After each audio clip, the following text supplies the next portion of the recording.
여러분 안녕하세요. 제가 한국말로 오늘 하려고 그랬는데 시간이 많이 없어가지고 영어로 하겠습니다. 20분 안에 끝내야 되니까 오늘 탑픽이 좀 broad해서 처음서부터는 와인이 지금 오늘 패널 디스커션이 와인 evolution이라 그러는데 사실은 제가 보기에는 it's a wine and food revolution. The first revolution, I'm going to first take a kind of macro view. 네, 그럼 처음에 혁신이라고 하는 것은 첫 혁신은 저희 문화에는 저희가 한 가지 공통점을 예를 들어서 아시아 쪽에서 꼽을 수 있다면 이게 저희가 먹는 데에 항상 젓가락을 썼다는 것입니다. 모든 아시아권의 문명이나 또는 국가들이 포크와 나이프를 먹기 시작했던 것부터 이제 그 음식 문화가 많이 변했다고 볼 수 있습니다. 그리고 뭔가 거시 경제적인 부분에서도 굉장히 많은 영향을 미쳤는데요. 특히 조니와 테리사의 레스토랑을 보시더라도 엄청나게 많은 과학과 이해력이 들어간다는 것입니다. 음식과 재료에 대한 이해가 굉장하다는 것을 볼 수 있습니다. 그 기술력이 훨씬 더 정제되어서 맛과 또 이러한 풍미 그리고 조합들을 생각하지 못했던 것들을 전사하고 있습니다. 저희가 와인 혁명이라고 하는 것은 우리가 와인은 모든 곳에 있습니다. 와인숍뿐만이 아니라 그냥 일반 편의점이나 또는 작은 구멍가게에서도 와인을 찾아볼 수 있습니다. 그리고 지난 20년 동안 찾을 수 있었던 것은 중국의 요소라고 생각을 합니다. 그리고 중국이 시장에 등장하면서 한 25년 사이에 아시아가 엄청난 와인 소비 국가들이 되었던 것입니다. 중국만 보시고 또 어떻게 와인을 생산하는지를 보시면 이미 5위의 와인 생산국이 되었습니다. 또 레드 와인의 1위 소비국이고요. 보르도 와인의 1위 소비국입니다. 왜 와인이 이렇게 인기가 좋을까요? 와인 이미지는 아시아 내에서 뭔가 좀 부유한 사람들이나 마실 수 있는 그런 음료 또는 술, 중간 계층은 더 이상 먹을 수 없는, 왜냐하면 비쌌으니까요. 하지만 이게 또 이미지가 굉장히 건강하다는 의미였습니다. 90년대 중반에 60분 정도의 다큐멘터리가 있었는데요. 레드 와인을 마시는 것이 물론 이런 외국 식생활을 보면은 지방의 함량이 굉장히 많았음에도 불구하고 와인을 마심으로 인해서 굉장히 건강해진다라는 것이었죠. 그래서 한국에 있는 소주나 중국의 바이조 같은 경우에는 굉장히 알코올 농도가 높은 술인데요. 그리고 긍정적인 개념이 아니었습니다. 와인은 좀 더 세련되고 좀 쿨한 음료였죠. 그래서 와인을 수집하는 사람들에게는 예술 작품을 수집하는 것처럼 하나의 재테크 방법이었습니다. 나중에 뭐 하나 가지고 있으면 나중에 10년, 20년 뒤에는 가치가 훨씬 더 몇 배 곱절 뛰는 것처럼요. 제가 이미지가 있습니다. 건배하는 항상 얘기를 하죠. 그래서 건배나 또는 원샷 이런 식으로도 얘기를 하죠. 일본에서도 중국에서도 얘기를 합니다.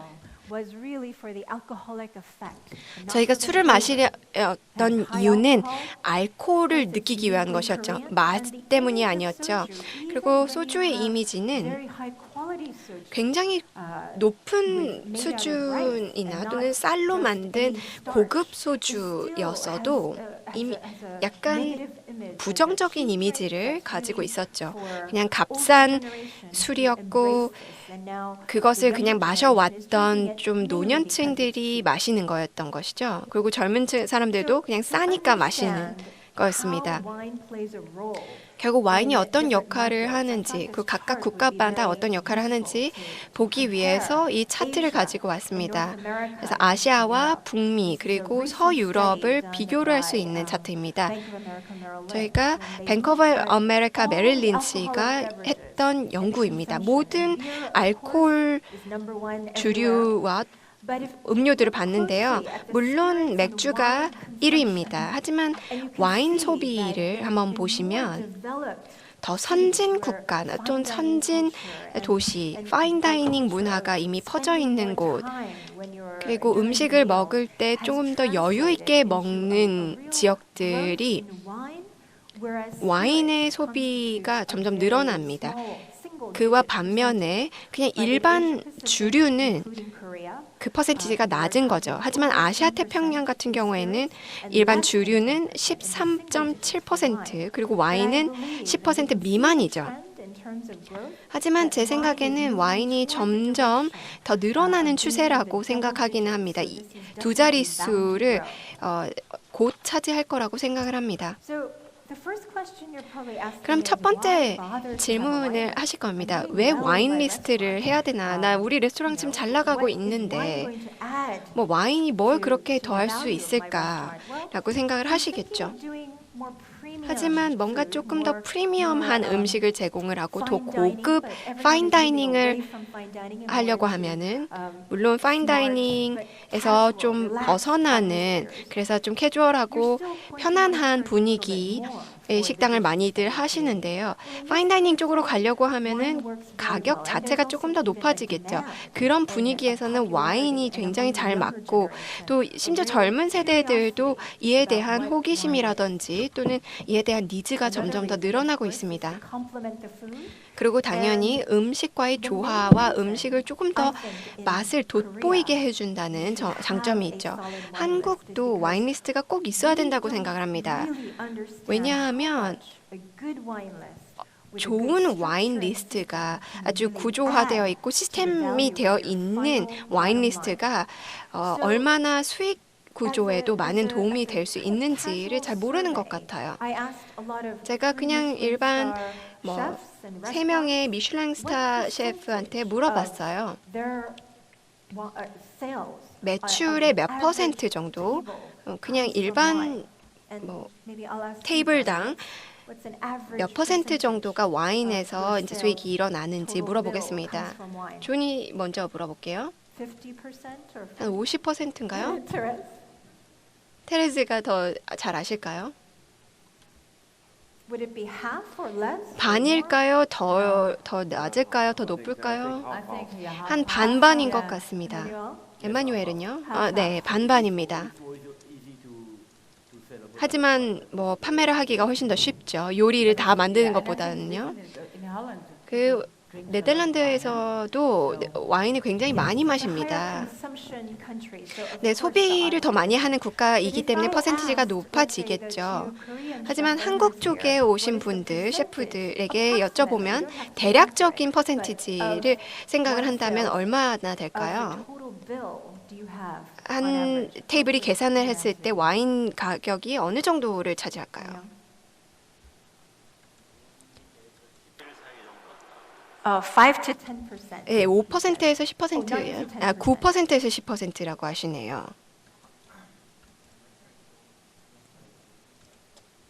25%에서 30%라고 밍글스에서는 그렇게 말씀하셨습니다. 25%, 30%는 굉장히 성공적입니다. 아시아 국가에서는요. 제가 똑같은 서베이를 홍콩에서도 해봤는데요. 홍콩에서는 사실 파인다이닝도 많죠. 또 중국이나 아시아 레스토랑도 많지만요. 근데 4위의 아시아 레스토랑은 항상 30% 미만입니다.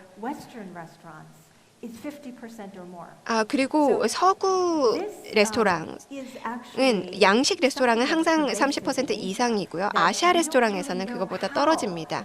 근데 아시아에서는 항상 이런 일이 있는데요. 와인이 어떻게 음식과 또 손님들의 경험에 도움을 줄 수 있는지 뿐만이 아니라 그 수익 구조에도 많은 도움이 될 수 있다는 것입니다.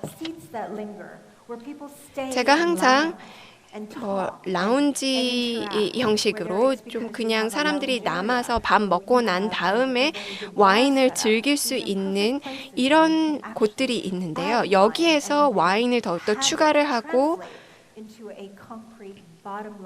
수익에 조금 더 도움이 될 수 있도록 하는 것도 좋은 방법입니다. 더 많은 한국과 아시아 레스토랑들이 그래서 양식의 테크닉이라든지 재료들을 쓰면서 한국에 있는 미슐랭 스타 레스토랑들도 굉장히 좀 한국 음식에 대한 현대적인 접근 방법이 있는 것 같습니다. 그렇게 될 경우에는 와인이 꼭 중요한 역할을 띄어야 되겠죠. 그리고 저장 공간이 제대로 되어 있는지 좀 알아야 되고 또 와인에 대한 지식이 있는지 직원들 교육도 해야 되겠죠. 이 부분에 대해서는 조금 더 나중에 설명을 드리겠습니다. 그에 들어가기 전에 한국의 입맛과 와인이 어떻게 잘 조화를 이루는 게 또 어려운지 설명을 드릴게요. 제가 2007년과 2009년에 첫 책을 출판을 할 때 주방에서 많이 시간을 보냈습니다. 특히 한국의 현지 레스토랑, 중국 레스토랑, 태국 레스토랑, 일본 레스토랑의 주방에 많이 들어갔었습니다. 여기에서 어떤 조미료를 쓰는지, 가장 공통적인 재료는 뭔지, 그리고 신맛은 어떻게 추가하는지, 단맛은 어떻게 넣는지를 봤습니다. 한국에 봤더니 맛있는 것에 대한 정의는 사실 각각 김치가 맛별로 다 맛있다라고 생각을 하는 사람들은 많지 않을 거예요. 한국 사람 이외에는요. 근데 한국이 굉장히 오랫동안 빈곤국이었는데요. 그렇기 때문에 탕이 굉장히 많이 나옵니다. 그리고 탕이 항상 주요 요리예요. 물론 반찬도 있고 밥도 있기는 하지만 우리 큰 대야에 있는 거의 세수를 할 수 있을 정도의 큰 대야에 있는 탕이 주된 요리이죠. 근데 그렇게 되면은 액체가 또 액체와 같이 페어링이 되어야 되니까 조금 어려움이 있습니다. 아시아권의 그런 요리에서는 정말 맛있다라고 하는 것의 정의가 다른 서방 국가와 비교했을 때 굉장히 다릅니다. 그리고 우마미라는 이 개념에 대해서 좀 설명을 하고 싶습니다. 이게 감칠맛이라는 건데요. 한국에서는 이 감칠맛을 정말 쫓습니다. 미묘한 맛이라든지 텍스처를 서양 국가에서 추구한다면 한국에서는 감칠맛을 좋아합니다. 이 100년 전부터 일본에서 교수님이 실제로 만들어낸 것입니다. 저희는 어떻게 보면 아지노모토 또는 미원이라는 맛으로 알고 있습니다. 이 MSG의 그런 화합물이거든요. 결국 유기산에 붙어서 하나의 맛을 만드는 건데요. 한국과 또 아시아에서 맛있다라고 감칠맛이 있다라고 생각을 하는 그런 맛을 만들어내는 것입니다. 모든 수프 종류 또는 액체 종류는 감칠맛이 많고요. 된장에서 간장, 맛장 이 모든 장류도 발효가 되는 것이고 이러한 맛은 감칠맛이 굉장히 많이 들어있는 것입니다. 저희가 그것을 먹으면서 컸기 때문에 전혀 생각도 못하는 것이죠. 그래서 이런 패스트푸드도 감칠맛 그리고 우마미라는 게 많이 들어있습니다. 그 라면이라든지 또는 스낵에 많이 들어있는 것이죠. 그래서 와인과 한국 음식 또는 한국의 맛이 페어링 되어야 된다라고 생각되는 부분은 훨씬 더 구조적인 부분입니다. 그래서 일단 기본적인 맛을 먼저 생각을 했어요. 짠맛, 단맛, 떫은 맛, 신맛, 감칠맛이고 있고요. 또 이 텍스처와 감을 봤습니다. 그리고 와인의 구조를 봤습니다. 이 산도라든지 타닌의 정도, 바디감 이런 걸 봤어요. 이 와인의 그 항상 독보적인 퀄리티를 나타내는 것들이죠. 그럼 저희가 사용을 하는 아시아권의 맛이라고 보면은 하나는 짠맛입니다. 한국에서는 간장을 쓰고 중국에서는 굴소스를 쓰죠. 또 이런 새우젓이라든지 또는 피쉬 소스 같은 경우도 이제 동남아에서 씁니다. 또 발효된 된장을 쓰죠. 이건 기본으로 쓰는 것입니다. 일본 사람들이 다시를 쓰는 것처럼 저희가 이걸 씁니다. 그리고 신맛 같은 경우에는 산성 요소인데요. 그 특이한 프랑스나 이탈리아에서 쓰는 식초를 보고 또 우리의 쌀 식초를 보면은 맛이 굉장히 다르고요. 훨씬 더 감칠맛이 강하죠. 단맛도 하나 중요한 요소이고요. 다르게 사용이 되고 각각 문화별로 좀 다릅니다. 근데 한국에서는 그렇게 단맛을 많이 안 써요. 떫은 맛도 있습니다. 모든 아시아 국가는 그 떫은 맛을 강조를 할 것인지 아니면 죽일 것인지에 대해서 전략이 다 있죠. 그리고 마지막으로 감칠맛도 한국 요리에서 굉장히 중요한 요소이죠. 그래서 한국 음식을 각각 기본적인 맛 요소를 평가를 해봤고요. 또 와인도 비슷하게 평가를 해봤습니다. 그래서 페어링을 해봤는데요.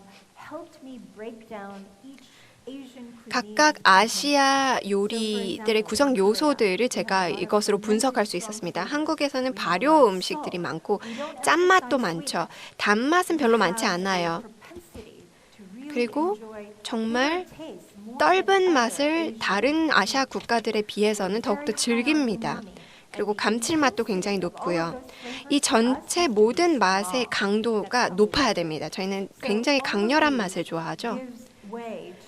이 기본 분석을 바탕으로 와인을 고려를 할 수 있는 것이죠. 그래서 꼭 기억을 해야 되는 것은 한국 요리는 항상 가족 구성원들을 함께 생각을 하죠. 그래서 다 같이 나옵니다. 예를 들어서 가온도 미슐랭 스타를 3개를 받았는데요. 2개나 하나를 받았던 많은 한식당을 보면은 어떻게 보면 좀 진화하고 있다는 것입니다.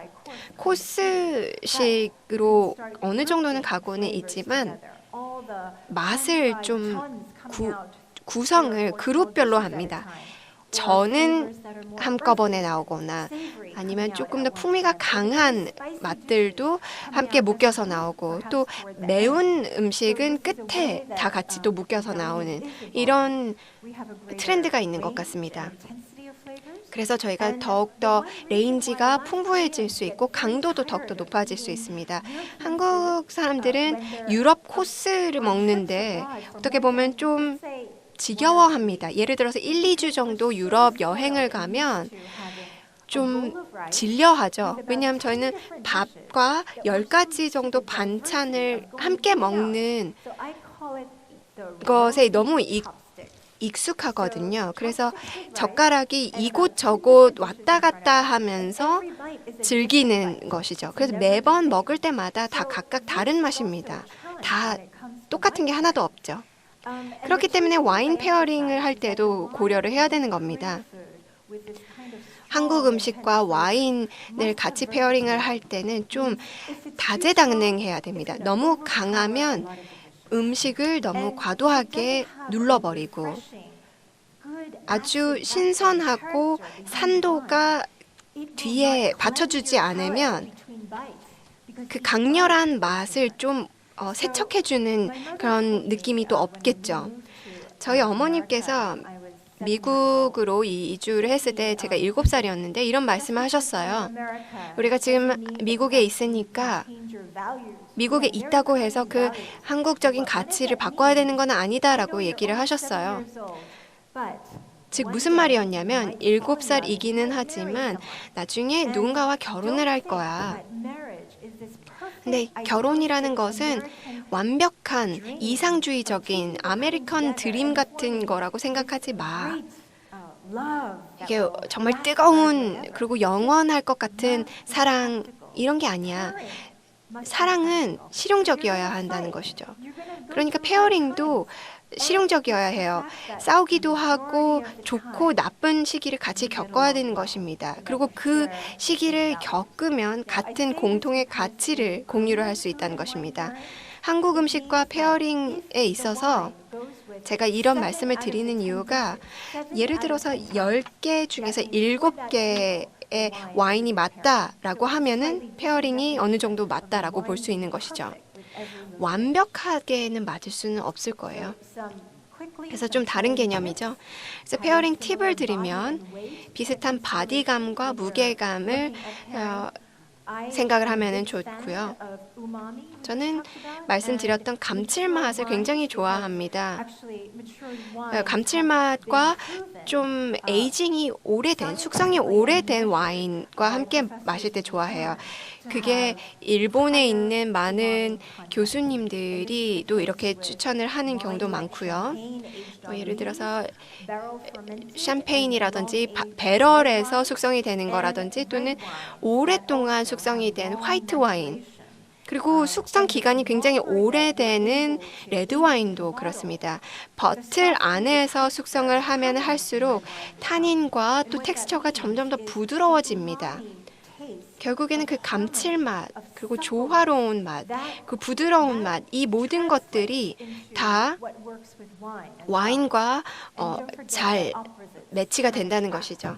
그리고 또 반대의 그런 맛들이 굉장히 잘 이끌린다는 것입니다. 굉장히 기름진 음식과 산성이 강한 와인, 푸아그라랑 좀 산성이 강한 와인이 잘 맞는 것처럼요. 제가 홍콩 폴리테크닉 유니버시티에서 실제로 제가 강의를 이렇게 하는데요. 그래서 와인 MBA를 하는 학생들에게 가르치는 것입니다. 그래서 간단하게 소개를 해드릴게요. 아주 인기 있는 와인 리스트를 만들기 위해서는 몇 가지 팁이 있습니다. 목표가 뚜렷해야 됩니다. 왜 와인 리스트가 필요한지, 목표가 뭔지, 목적이 뭔지, 이게 서울 내에서 최고의 와인 리스트인 것인지, 와인 매출을 높이려고 하는 것인지, 전체 매출의 몇 % 정도를 달성을 하고 싶은지, 그리고 음식도 생각을 해야 됩니다. 적절한지, 몇 개 정도까지 있어야 되는지, 이게 50바틀이 돼야 되는지 아니면 300개가 돼야 되는지. 홍콩에서 가장 긴 거는 2,000개가 넘습니다. 그러니까 고객을 잘 알아야 되고 입맛을 잘 알아야 되겠죠. 제가 아시아에서 여행을 많이 해봤는데 타닌에 대한 내성이라든지 산성 그리고 매운 느낌에 대한 느낌은 고추장이나 고춧가루를 레드 와인이랑 같이 페어링을 하면 사실 서로 그 강점들을 더욱더 강화시킵니다. 그래서 실제로 한국인 고객이 많다라고 하면 그런 페어링이 굉장히 좋다는 것이죠. 청두나 사천 같은 경우 아니면 한국에서 부산 같은 경우도 아니면 인도 남부 같은 경우에는 굉장히 매운 음식을 좋아하는데요. 항상 얘기를 해요. 정말 풀바디 레드 와인을 주세요. 우리 음식이 더욱더 매워져요. 맵게 느껴져요. 라고 얘기를 하거든요. 근데 그게 문화적인 이해가 바탕이 돼야 되는 것입니다. 여러분들이 고객을 잘 알아야 되는 것이죠. 그리고 모든 와인의 로지스틱스를 생각을 해보면은 유리 잔도 필요하고 공간도 필요하고 직원들 교육도 필요하고 그리고 공급사와의 관계도 중요하겠죠. 그리고 재고 관리도 당연히 필요할 거고요. 이거는 제가 깊이 다루지는 않겠습니다. 근데 와인 리스트를 하는 것뿐만이 아니라 갖는 것뿐만이 아니라 어떻게 홍보를 하는지가 중요해요. 홍보를 하지 않으면 그에 대한 가치가 없는 것이죠. 그러니까 디지털 연결성의 시대에서는 홍보를 잘 하고 또 이게 디지털화해서 또 다양한 이벤트를 통해서 여러 가지 홍보 활동을 해서 그 와인 리스트를 만드는 데 들어간 노력을 사람들이 인식을 할 수 있도록 해야 되겠죠. 그리고 와인 혁명이라고 보는 것에 저만의 정의를 내리면서 결론을 맺겠습니다. 와인은 보르도에 있는 또는 터스카니에 있는 나파밸리에 있는 모든 와인 메이커들에게 아시아는 하나의 중요한 시장이 되어가고 있고 또 이미 중요한 시장입니다. 그리고 소비자로서